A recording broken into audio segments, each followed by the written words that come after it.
Hello everyone, আসসালামু আলাইকুম। চলে আসলাম নতুন একটা ব্লগ দিয়ে। আজ রান্নাবান্না আমি করেছি আর রায়ান সার্ভ করবে। রায়ানের মন ভালো থাকলে মাঝে মাঝে আমার কাজে অনেক সাহায্য করে। তো রায়ান বলছিল যে আজকে আম্মু আমি তোমার শসা পেঁয়াজ লেবু সব আমি কেটে দেবো, তোমার কিচ্ছু করা লাগবে না, আর বাকি যেটা আছে খাবার সার্ভ করা সেটাও আমি করে দেবো। আর চিন্তা কি, আমার ছেলে তো বড় হয়ে গেছে, আমার কাজে অনেক হেল্প করে। বাহ, মাশাল্লাহ, আমার ছেলে সব কিছু কেটে কেটে গুছিয়ে সাজিয়েও নিচ্ছে, সুন্দর করে সাজাচ্ছে। আমার তো খুব ভালোই লাগছিল। তো আমি রায়ানকে জিজ্ঞেস করছিলাম যে তোমার মানে সালাদ পেঁয়াজ টিয়াজ কাটার পর তোমার ভিতরের অনুভূতিটা কেমন? আলহামদুলিল্লাহ, আমি মেইন শেফ হয়ে গেছি। শেফ হয়ে গেছে। না পরে তো রায়ান সালাদ কেটে খুবই খুশি। তারপর আমি বলছিলাম যে এই কেটে কেটে যে নোংরা করছো সেগুলো কে ফেলাবে? হ্যাঁ। তারপর রায়ান এক এক করে সব কিছুই গুছিয়ে নিচ্ছিল। খুব ভালো, মাশাল্লাহ, আমার ছেলেটা খুবই ভালো। আমার ফ্যামিলিতে তো উল্টো একটা প্যারা।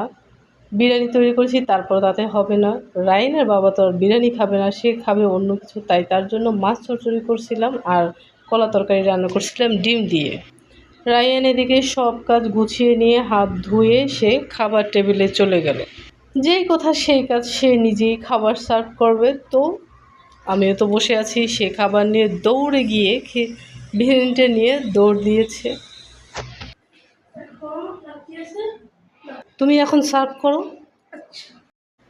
তো রায়ান দুটো প্লেট অবশ্য বাড়ছিল, তারপরে আমি সব সার্ভ করে নিলাম। তো যাই করছে অনেক করছে, মাশাল্লাহ।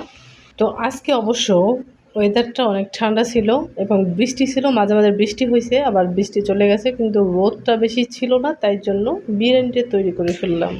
তো রায়ানেরও অনেক দিনের বায়না ছিল যে আম্মু আমি বিরিয়ানি খাবো, তারপরে আজকে ঠান্ডা ছিল আবহাওয়াটা, তাই জন্যই করে দিলাম। এবার সব রেডি করা শেষ। তো স্যালাড ট্যালাড দিয়ে এবার খাওয়ার পালা।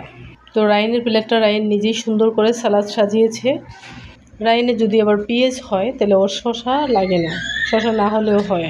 খাওয়া দাওয়া শেষ করে বিকেলবেলা ভাবছিলাম একটু ঘুরতে বেরোবো, তাই রায়ান রেডি হয়ে গেল। আর খাওয়া যাওয়ার আগে ওর অবশ্য পানি লাগে, অনেক অনেক পানি পিপাসা লাগে, ঘুরতে গেলে তো আরও বেশি লাগে।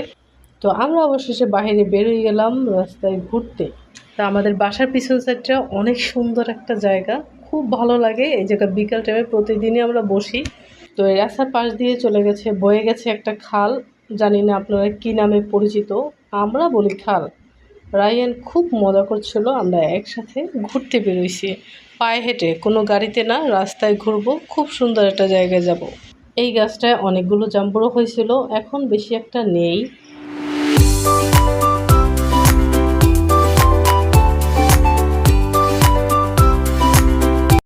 তো আমরা যে জায়গা দিয়ে হেঁটে যাচ্ছি ওই জায়গায় কিন্তু একটা ক্লিনিক আছে, তাই জন্য অনেকেই নৌকায় করেও ক্লিনিকে আসে। তো আমরা বেরিয়ে পড়লাম মেইন রাস্তায়। রায়ান আবার যাওয়ার সময় দুই হাতে দুটো মানে কুড়মুড়ে চিপস আছে, ওইটা খেতে খেতে নাকি হাঁটতে তার নাকি খুব ভালো লাগে, সে নাচতেছে গাইতেছে আর হাঁটতেছে। রায়ানের মনটা ফুরফুরে, বিকাল টাইমে সে অনেক সময় বাসায় বসে থাকে। হাঁটতে গিয়ে দেখে এই বাড়িটা কিন্তু খুবই সুন্দর। আগে এই টবগুলো বাইরে ছিল না, কিন্তু বর্তমানে দেখি টবগুলো বাইরে রাখছে, ভিতরে অবশ্য ছিল এই গাছগুলো। বাড়িটা অনেক সুন্দর, কিন্তু আমাদের বাসার থেকে অনেক দূরত্ব হয়ে যায়, যদি কাছাকাছি হতো বাসাটা ভাড়া নিতাম। রাস্তার সাইডে এক ধরনের কি ফুল এটাকে বলে, অনেকেই কবরস্থানে এই ফুল গাছগুলো লাগায়, আমি সঠিক জানি না এটার ঘ্রাণ আছে কিনা সেটাও জানি না, কিন্তু গাছগুলো অনেক সুন্দর লাগে আমার কাছে। সাইডে আবার জবা ফুলও ছিল। তবে এই রাস্তাটা পুরাই ফাঁকা, মনে হচ্ছে যেন আমরা দুজনেই হাঁটছি।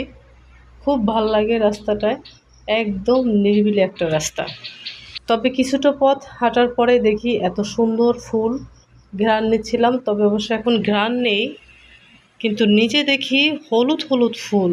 তো আমার কাছে দেখে খুবই ভালো লাগছিল, তাই হাতে টোকাই নিছি। এখন নাকে নিয়ে দেখি খুব সুন্দর একটা স্মেল আসছে, দারুণ। এই চুইংগামগুলো ছোটোবেলায় মুখে দিলে ফুলাইতে পারতাম, বাবলস ফুলাইতে পারতাম, কিন্তু এখন আর ফুলায় না। রায়ান খুব চেষ্টা করছিল, কিন্তু অবশেষে হার মেনে গেল। এদিকে দেখছি ছেলেরা ফুটবল খেলছে প্রাইমারি স্কুলের সামনে, বাচ্চারা দেখছে।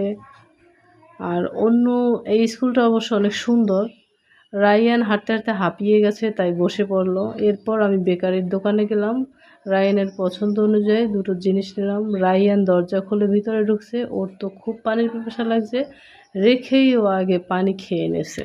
তো রায়ান বলছিল, মা তুমি চা তৈরি করো, চা দিয়ে আমি এই বন খাবো। তো ছোটোবেলায় এই বনগুলো আমরা খুবই পছন্দ করতাম, এর ভিতরে বাটার দেওয়া ছিল আগে, কিন্তু এখন আর অতটা বাটার দেয় না। তো এই বিস্কিটটা আমার পছন্দের, তাই এটা নিয়ে আসছিলাম। রায়ান বলে চা দিয়ে খেতে অবশ্য মজা লাগবে, তাই নিয়ে নিলাম। রায়ান তো খেয়েও দেখে ভিতরে মাখন বেশি একটা নেই।